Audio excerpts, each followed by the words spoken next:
Good evening. Thank you for joining us. Let's get you caught up on tonight's biggest stories. This is the evening news on ABC13, and now we want to update you on breaking news we've been following all evening.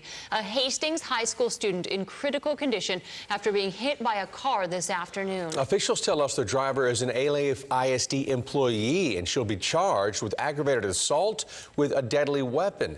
The accident is still under investigation. We'll continue to monitor the student's condition and update you online and tonight on Eyewitness News at 10. An Astros fan was killed in a crash hours after the team won the ALCS, and now we are learning that a Good Samaritan who stopped to help was also killed that night. ABC 13's Deborah Wrigley has the tragic details. Dayton police continue to investigate both of the fatalities, and their investigation may be complete by next week.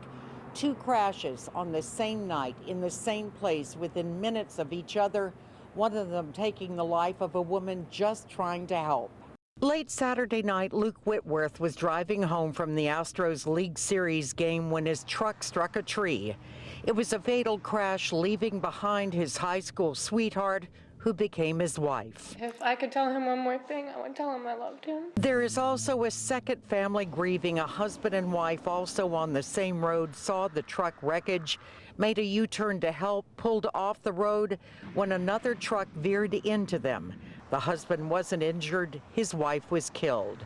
Her name was Eleazar. She was 46, loved her family, and at St. Joseph, the Worker Catholic Church in Dayton, she was the heart of its community. She was spirit of doing something good, spirit of being for somebody, and caring spirit. Really, she was a really wonderful person. That's why she and her husband stopped that night as Good Samaritans. It doesn't surprise those who knew and loved her, who are now grieving her loss. I know she's an angel. There's no doubt in my mind that she went straight to heaven for being such a sweet, darling person. In Dayton, Deborah Wrigley, ABC 13 Eyewitness News. A standoff ends with a Montgomery County deputy shooting himself inside his Harris County home this morning. ABC 13's Tom Abrams has more on who that deputy is and the charges he now faces. It was a long, tense standoff that finally ended when the suspect shot himself. He's now recovering in the hospital, but faces a lot of legal trouble. Ryan Jones is an 8-year veteran of the Montgomery County Sheriff's Office, but early this morning, he became a criminal suspect after a family member called 911 alleging Jones pointed a gun at him. Jones barricaded himself in the home and the SWAT team responded. His wife, child, and brother-in-law all left before responding deputies arrived. It's my understanding they fled the home shortly after after he threatened his brother-in-law, and then he fired multiple shots inside the home. According to the Harris County Sheriff's Office, Jones did fire multiple shots at responding deputies. They tweeted these photographs of patrol cars hit during the standoff. Jones is married. He's a father. His family declined comment and asked for privacy when we contacted them. The Montgomery County Sheriff's Office told ABC 13 its Internal Affairs Unit is conducting an administrative investigation in accordance with civil service regulations and policy. Jones is now charged with aggravated assault with a deadly weapon. Again, Jones' injury, which was self-inflicted, is not life-threatening. He's in stable condition at the hospital. Reporting from North Harris County, Tom Abrams, ABC 13 Eyewitness News.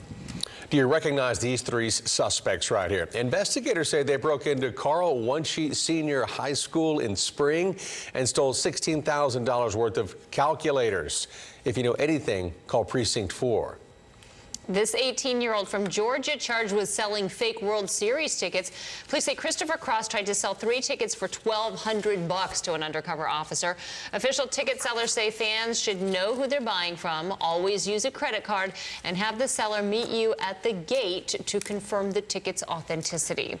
All right, let's get you an update on your evening forecast. ABC 13 Chief Meteorologist Travis Herzog here with an update. Travis? Eric, temperatures currently in the 70s, on our way to lows tonight around 60 degrees in Houston. Houston, Harris County. Some 50s off to the east of I-45 and then mid-60s out to the west. The winds are returning from the Gulf, and that's going to help moisten up the atmosphere a bit tomorrow. So we'll have warmer temperatures, but we'll also have a layer of clouds developing to keep those highs from getting too out of control. Most in Houston, Harris County, get to about 81, 82 degrees with warmer temperatures out to the west, 86 in LaGrange, Hallettsville, 84 around Brenham and College Station. Now, a real cold front is on the way, and this one is going to put down some snow in the Texas Panhandle. Up to half a foot could fall along the leading edge of the cold air. Strong thunderstorms will erupt across central Texas, and that'll meet up with a big batch of Gulf moisture that rolls in Thursday evening. The two collide early Friday morning. That will lead to a round or two of some heavy rain, and there could be some isolated pockets of street flooding for that morning drive on Friday. But the trend here is for the rain to get out of here a little bit quicker, so by Friday afternoon we should start drying out,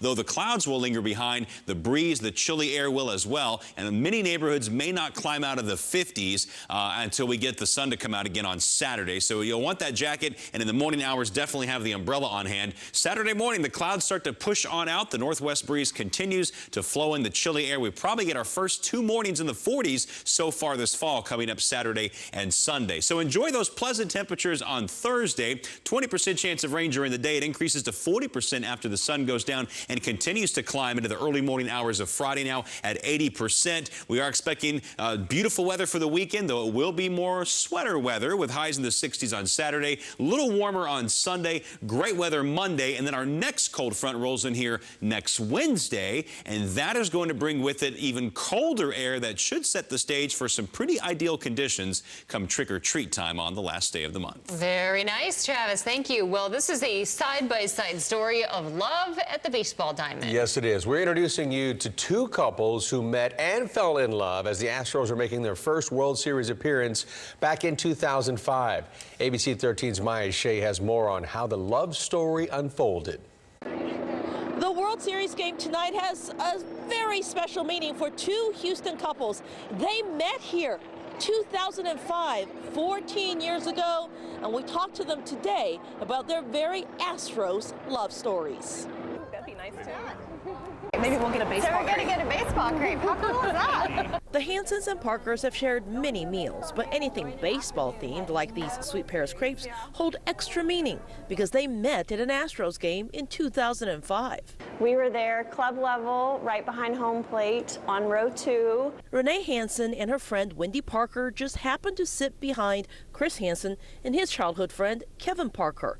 One game and an in-depth discussion about then catcher Brad Osmus later, it was clear Renee and Chris had a connection. I'm in IT, and I was actually looking for someone to hire. She was an IT recruiter. So we did business first, and then we got down to business, whatever, and got married.